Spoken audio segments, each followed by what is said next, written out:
ಮಂಡ್ಯದಲ್ಲಿ ನಡೀತಿದ್ದಂತಹ ಅಖಿಲ ಭಾರತ ಸಾಹಿತ್ಯ ಸಮ್ಮೇಳನ ಪರಿಷತ್ಗೆ ನಮ್ ಫಾರ್ಮಸಿ ಅವ್ರನ್ನ ಕರ್ಕೊಂಡು ಹೋಗ್ತಾ ಇದ್ರು. ನಾವೆಲ್ಲ ಆಚೆ ಬಂದು ಕಾಯ್ತಾ ಇದ್ವಿ. ಅಷ್ಟರಲ್ಲಿ ನಮ್ ಪ್ರಿಯಾಂಕಾ ಮೇಡಮ್ ಬಂದ್ರು. ಪಾಪ ಅವ್ರೇನೋ ಪಾರ್ಸಲ್ ನ ಇಸ್ಕೊಂಡ್ ಬರ್ತಾ ಇದ್ರು. ನಮ್ ಫಾರ್ಮಸಿ ಅವರೆಲ್ಲ ಬ್ಯಾಗ್ ನ ಹಾಕೊಂಡು ಹೋಗಿ ವ್ಯಾನ್ ಅಲ್ಲಿ ಕುತ್ಕೋತಾ ಇದ್ರು.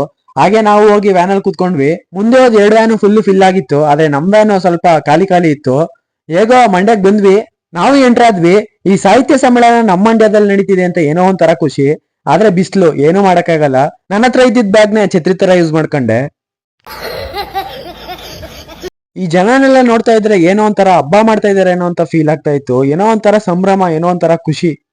ನಾವು ಒಳಗ್ ಬಂದ್ವಿ. ಒಳಗ್ ಬಂದ್ರೆ ರೈಟ್ ಸೈಡ್ ಗೆ ಸ್ಪೀಚ್ ಮಾಡ್ತಾ ಇದ್ರು, ಲೆಫ್ಟ್ ಸೈಡ್ ಗೆ ಏನೋ ಊಟ ಕೊಡ್ತಾ ಇದ್ರು. ನಾವು ಬಂದಿದ್ ಮಧ್ಯಾಹ್ನ ಆದ್ರಿಂದ ಹೊಟ್ಟೆ ಹಸಿತಾ ಇತ್ತು. ಅದಕ್ಕೆ ನಾವು ಊಟ ಮಾಡೋಣ ಅಂತ ಹೋದ್ವಿ. ಇಲ್ಲಾಗ್ಲೇ ಜನ ಊಟ ಹಾಕ್ಸ್ಕೊಂಡ್ ತಿಂತಾ ಇದ್ರು. ನಾವು ಲೈನ್ ಎಲ್ಲಿದೆ ಅಂತ ಹುಡ್ಕೋಷ್ಟೊತ್ತಿಗೆ ಸುಸ್ತಾಗೋಗಿತ್ತು. ಕೊನೆಗೂ ಒಂದ್ ಕ್ಯೂ ಸಿಕ್ತು, ಹೋಗಿ ನಿಂತ್ಕೊಂಡ್ವಿ.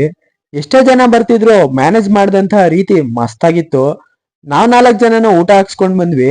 ಎಲ್ ಕುತ್ಕೊಳ್ಳೋದಂತ ಜಾಗ ಹುಡ್ಕೊಂಡು ಹೇಗೋ ಒಂದ್ ಜಾಗ ಸಿಕ್ತು, ಕುತ್ಕೊಂಡು ಊಟ ಮಾಡಿದ್ವಿ. ಊಟ ಮಾಡಿ ನೀರ್ನ ಕುಡ್ಕೊಂಡು ಎಲ್ಲ ಒಂದೊಂದ್ ಗಡ್ಬಡ್ ತಗೊಂಡ್ವಿ. ವ್ಯಾನ್ ನ ವೇಟ್ ಮಾಡ್ಕೊಂಡು ಆಚೆ ನಿಂತಿದ್ವಿ. ಅಷ್ಟೊತ್ಗೆ ದೂರ ಆಗಿದ್ದಂತ ಎಲ್ಲಾ ಫ್ರೆಂಡ್ಸ್ ಒಟ್ಟಿಗೆ ಆದ್ವಿ. ವ್ಯಾನ್ ಕೂಡ ಸಿಕ್ತು. ಯಾರ್ಯಾರು ಸಮ್ಮೇಳನಕ್ಕೆ ಹೋಗ್ಬೇಕು ಅನ್ಕೊಂಡಿದಾರೆ ಅವರು ಸಂಜೆ ಟೈಮ್ಗೆ ಹೋಗಿ, ಇನ್ನೂ ಮಸ್ತಾಗಿರುತ್ತೆ. ಲೈಟಿಂಗ್ಸ್ ನೆಲ್ಲ ನೋಡ್ಬೋದು, ಇನ್ನೂ ಚೆನ್ನಾಗಿರುತ್ತೆ. ಇವತ್ತಿಗಿಷ್ಟೇ.